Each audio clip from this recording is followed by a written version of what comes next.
Good morning, boys. This afternoon I went out on a walk and there I saw the body of Christ, which got me thinking about a multitude of different topics. And among these topics was the value of life itself. This video is completely improvised, and so was your entire life. You were born in sin, and you will die in sin like the rest of us. But before that, you'll have to live through a lot of different things. And some of them will be better, and some of them will be worse. So how can we solve this? We can solve this through a chart. And this is a whiteboard. And it's called a whiteboard because it's white. If it were black, it would be called a blackboard. And they have those in classrooms. And classrooms are actually places that you go to learn. But here's the interesting factor in all of this. You actually don't learn a lot of stuff in classrooms. Really, school is just a way of sitting you down for 8 hours a day and you having to raise your hand all the way up high when you want to go piss or to the bathroom, assuming that you piss somewhere else, and most of the information that you learn in there you forget. I mean, realistically, going for 8 hours a day for 12 years to a place where you're sat down and taught how society works, and you come out learning no laws or not really knowing how to operate a debit card or establish your finances or do your taxes or do well in fitness or grow muscle. I mean, why would you do that for 12 years? That's not going to teach you a lot. You're not going to recall all of the information. There's no way to effectively program a human brain for 12 years unless for those 12 years they're spread out and you're doing one consistent task for all of them. But that's enough rambling. The thing is, if you spend 1,000 hours, let's say 1,000 hours playing a guitar, by the end of those 1,000 hours, we can assume that you will know how to play guitar, at least to some degree, because if you spend 1,000 hours doing it, then you would have had enough time to learn the in and outs of guitar, how one works, what one looks like, and the multitude of different things you could do. So even if for those 1,000 hours you never took the opportunity to learn more about it, or you never took guitar lessons, or you never asked a friend about it, even if you spend all that time just toying with the guitar, you would understand some things because your brain would figure it out. If you spend 10,000 hours doing the exact same thing, and this mostly comes from Malcolm Gladwell's book Outliers, which was ranked on a New York Times bestseller list, you would eventually become a master at that thing. So I have spent through my life around 80 hours at the gym. So I'm not yet at that 1,000 hours mark. So I'm not pretty good at the gym. I'm still quite shit. But because I already have those 80 hours, I can kind of figure out how stuff works, you know? I know that there's the bench press if you want to go like this, or the incline press if you want to go more like this. I know that there's leg extensions to make your legs and calves better. I know like a multitude of different things. I know that a lot of people who do cardio have no idea how burning fat works, but those who do have an idea of how burning fat works and do cardio also do a multitude of other things and like doing cardio outside as well. And there are certain things I know about the gym. There are certain things that I can go out and buy to help my progress at the gym. And I don't even have those 1,000 hours yet.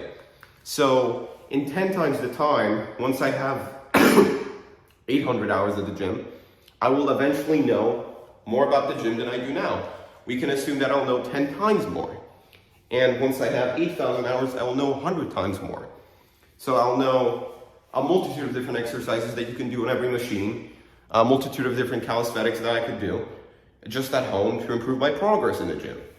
So it applies to gym, it applies to guitar, it applies to everything else. It also applies for erasing whiteboards. If I had more hours of practice erasing whiteboards, I would know to bring a paper towel with me from the kitchen. But I've only been doing this for around a few minutes. Right now, I've really never used whiteboards, so I'm a beginner at this. But where am I going with this? I'm going to present something very simple that I should have gone with earlier. And I'll probably need to make more videos on this because this is not enough to get the information across. But here it is. So, this is the longevity, I don't feel like writing all of that, of your life. So, it starts at 0 when you're born, you're a little baby. ooh, ooh, ah, ah, goo, goo, gaga. You know, you do all the shit that babies do. And this is when you're like 80, or if you're like if you're Kurt Cobain, and this is like in your 30s, right? This is the end of your life. This is the end. Or if you're Queen Elizabeth, you can be like 120, 140, whatever. This is the end of your life. This is where your life ends. This is where you die. This can be a car accident. This can be a natural death. You could be, you know, a funny mustache man in a bunker in 1945. You could be a whole number of different people, and your life would end in a different way. You would always start at 0, crawling out of a womb, and you'll be a baby, and you'll say, ooh, goo goo gaga, and you'll cry. That's how everyone's life starts, but life will end in a multitude of different ways based on how it plays out. But there's a y-axis to this as well. There's a y-axis, yes there is. And the y-axis is how cool or good your life is. And when you're a baby and you're crying and it's ooh, ah, and your view is upside down and you're goo goo gaga, probably your life is not going to be very good. So let's break this down. Cool / good. This probably, this will peak at some point, right? And that peak for most people is like censored, right? This is where you're having fun. This is where you're having a lot of fun. This is how babies are made, right? This is like the best that things can get. This is when you're reproducing or whatever. This is the best feeling that you can have. This is when you've just won the lottery, and you're on Jimmy Kimmel, and everyone's like watching you reproduce or something. I don't know. This would just be like something really cool that you'll probably only get like once or twice in life, right? And then at this point, at the bottom, this would be like 1945, and your mustache man in a bunker. So you just your empire is falling, and you're remembered as the worst person in history, and you're about to die. So your life can reach a peak, or it can reach its bottom, right? And I need to explain it in these weird terms for people to understand, but you get what I'm getting at. And everything in between here is just your life and its ordinary pace. In the middle, this is like the middle. So this is pretty much what every single day, as you wake up as you're an adult, is going to start out as, right? Like, you're happy because the new episode of your new favorite Netflix series or something has dropped, right? And you're going to meet a friend later. But you know, it's not like you have a lot of money in your bank account. It's not like you're living a healthy diet. It's not like you have a purpose in life. It's not like modern society is going in any enviable direction. But because you don't pay attention to all those bad stuff all the time, and because there's cool stuff like nature and other people that aren't terrible, you learn to ignore that, so you're somewhere in the middle. So let's break this down. And when you're a baby, you're crying, life starts out pretty miserable, life starts out here. And then in the next few days, you stop crying, your vision shifts, your mom starts feeding you milk, so your life is gonna go up like here, like a little bit more and a little bit better. And you're gonna learn how to talk, right? And then you're gonna learn how to walk, and your life's gonna improve. Because once you're talking and walking, you can do a whole assortment of different things, and you can be curious about life. And then you'll be like, hey, I want to be this when I grow up, and your childhood, and everything's super cool, and you get to eat ice cream all day. And then you go to school, and it shifts to down here. And by this time, you know, you're going through school, kids at school are calling you mean names, and it goes down. Then you like, I don't know, you find a cool video game, or you get a girlfriend or something, and your life, you know, it goes up. It's pretty cool. You start watching like shitty YouTube self-improvement videos. Your life goes up here. You're having a pretty good time, and you get a miserable job. Life goes down here, etc., etc. You become an alcoholic, you get depressed, down here. Your rich cousin dies and gives you an inheritance. Up here, you get married. Up here, I don't know, you go to Minnesota, down here.